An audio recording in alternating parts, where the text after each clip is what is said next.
இன்றைய Murali point 75 September 1 சொன்னது.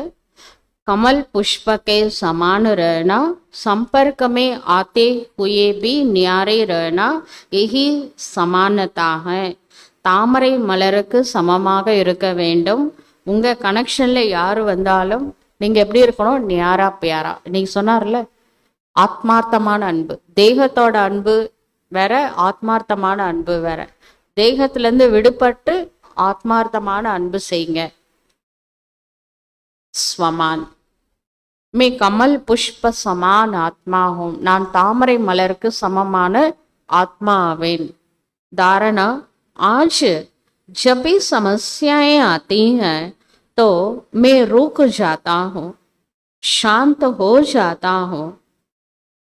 இன்று எந்த மாதிரியான பிரச்சனை வரும் பொழுது நான் நின்றுனா, பிரச்சனையை பார்த்து என்னோட முயற்சி நின்று விடுகின்றதா, நான் சாந்தமாயிடுறேனா.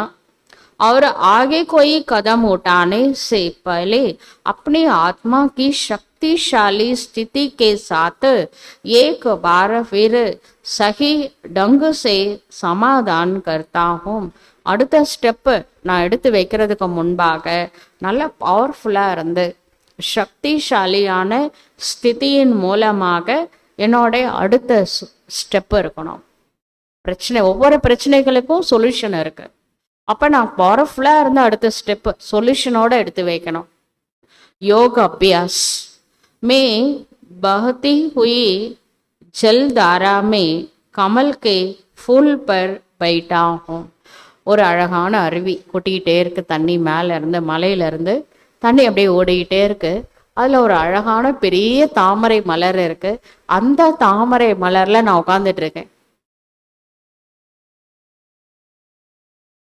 यज्ञपति जल मुझे छूता है, फिर भी मैं उसके प्रभाव से अप्रभावित रहता हूँ. அது கடவுள்கிட்ட அப்படியே அந்த ஞான அருவி ஓடிக்கிட்டே இருக்கு.